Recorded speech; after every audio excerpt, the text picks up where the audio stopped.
మిత్రులారా అందరికీ నమస్తే. సిపిఎం ఖానాపురం హవేలీ ప్రధాన కార్యదర్శి దొంగల తిరుపతిరావు గారితోను. సార్ చెప్పండి, ఖమ్మం నగర పరిధిలో ఉన్నప్పటికీ కూడా ఖానాపురం గతంలో గ్రామ పంచాయతీ ఉండేది. ప్రధానంగా మీరు దానికి సిపిఎం పార్టీ ప్రతినిధిగా ఉన్నారు. అక్కడ ఖానాపురం చెరువు కబ్జా, అది 75 ఎకరాలు ఉన్నది, ఇలా 30 ఎకరాలు కూడా లేదు. అంతా దొంగ రిజిస్ట్రేషన్తోనే కబ్జాలు ఎక్కువైపోయింది. దాంతోపాటు ఖానాపురం హవేలీ పరిసర అవుట్కట్స్ ఏదైతే ఉన్నాయో కనీస మౌలిక వసతులకి దూరంగా ఉన్న పరిస్థితి. సో దాంతోపాటుగా ఖానాపురం హవేలీలో ప్రధానంగా ఉన్నటువంటి సమస్యల్ని ఈ సందర్భంగా నేను మీ మహాసభలో కూడా అటెండ్ చేశాను. మీరు ఒక బుక్లెట్ కూడా వేశారు అది. సో దానికి సంబంధించి అసలు సిపిఎం పార్టీ వ్యూస్ ఏంది, ఆలోచన ఏంది, వైఖరులు ఏంటి ఖానాపురం హవేలీ అభివృద్ధి మీద వివరించండి.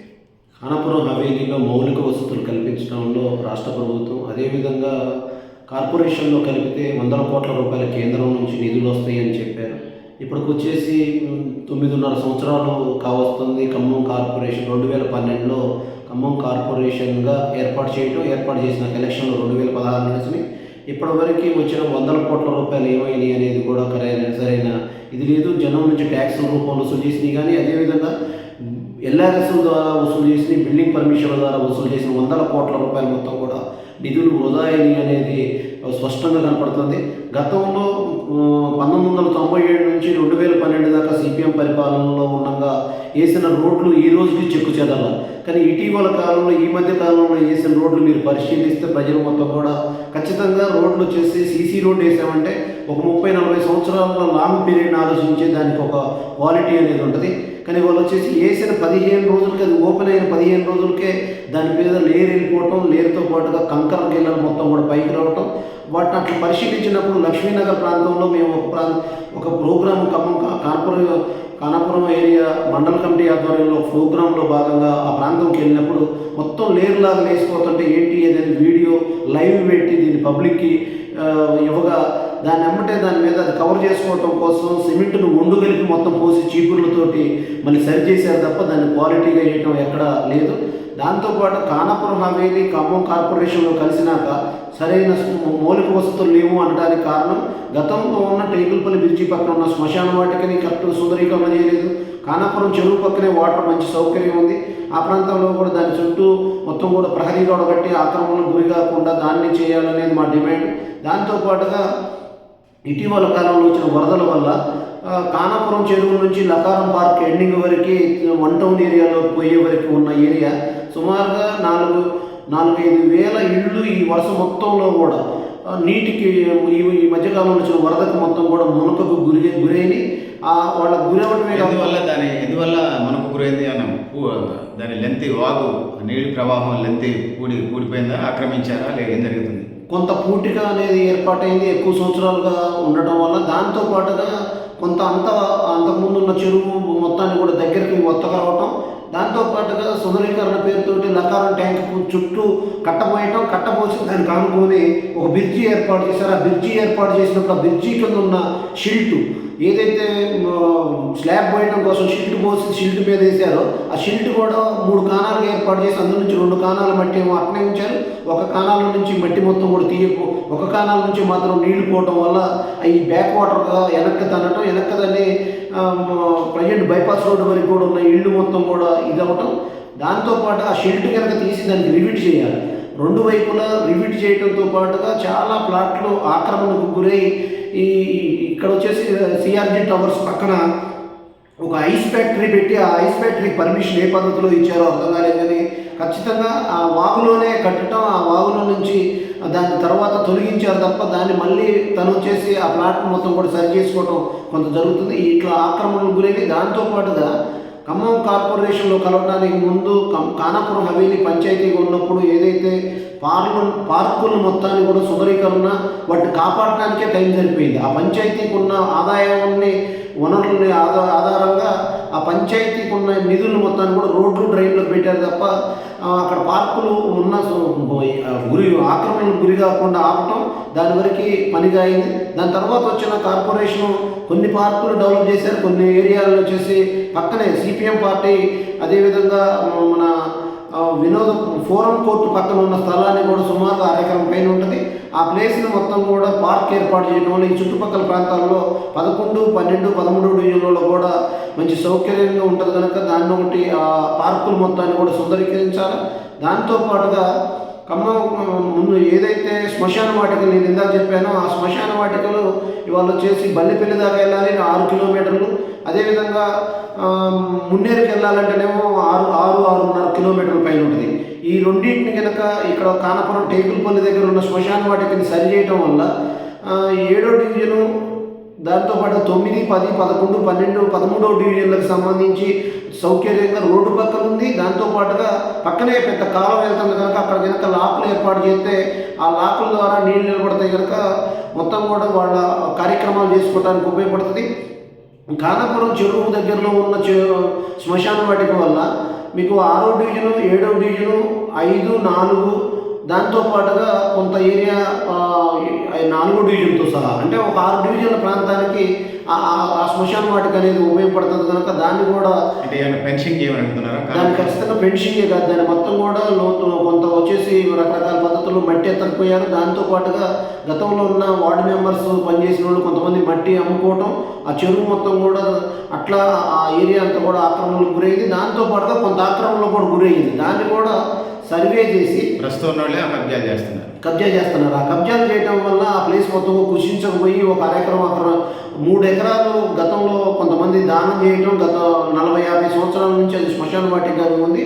దాన్ని మొత్తం కూడా సుందరీకరణలో భాగంగా మొత్తం ప్రహరీ గోడ కట్టి లోపల కూడా షెల్టు నీట్గా చేయడం వల్ల చెరువు ఆధారంగా మంచి సౌకర్యంగా ప్రజలకు అందరూ కూడా ఉంటుంది. దానికి రోడ్లు కూడా అన్ని వైపుల నుంచి లింక్ ఉన్నాయి కనుక వాటిని సీసీ రోడ్లు కనుక మార్చి దానికి వచ్చేటట్టు చేస్తే ప్రజలకు సౌకర్యవంతంగా ఉంటుంది. వాళ్ళు చనిపోయిన వాళ్ళకి దహన సంస్కారాలు కూడా సరైన ఇది కల్పించలేకపోవడం అనేది గవర్నమెంట్లో అత్యంత ఫెయిల్యూర్గా ప్రజాప్రతినిధులు కూడా దాన్ని అర్థం చేసుకొని దాని ఆధారంగా చేయడం వల్ల ఉపయోగం జరుగుతుంది.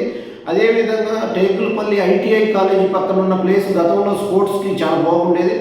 దాని మొత్తాన్ని కూడా రకరకాల పద్ధతులు కొంత వచ్చేసేమో సబ్ స్టేషన్ పెట్టారు, మిగిలిందేమో కొన్ని పార్ట్లు చేసి పార్కు ఇట్లా చేయటం వల్ల అక్కడ ఆ చుట్టుపక్కల ఉన్న సుమారుగా 7-8 వేల కుటుంబాల పైన దాని మీద ఆధారంగా పిల్లలు ఆ కుటుంబాల్లో ఉండే పిల్లలు కనుక స్పోర్ట్స్కి ఇవాళ వచ్చేసి ఉపయోగపడేది. దాన్ని మొత్తం కూడా రకరకాల పద్ధతుల్లో శ్మశాన వాటికి ఇచ్చారు.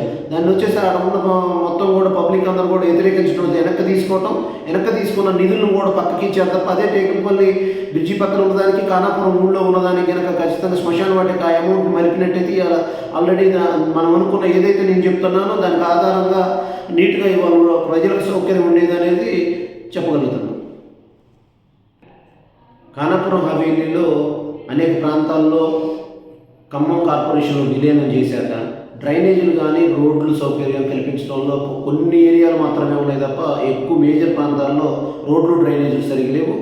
దాంతోపాటుగా మన ఖానాపురం హవేలీ మొత్తం విస్తారమైన ప్రాంతంగా కొన్ని 70,000 ఓటింగ్ పైన ఉంది, 1,50,000 పైన నివాసం ఉంటున్న ప్రాంతం కనుక ఎక్కువ గవర్నమెంట్కి వచ్చే ఆదాయం ఉన్నది. దాంతోపాటుగా ప్రజలకు కల్పించే సౌకర్యాల్లో మాత్రం చాలా లోపభూయిష్టంగానే ఉంది తప్ప ఎక్కడా పాజిటివ్ లేదు.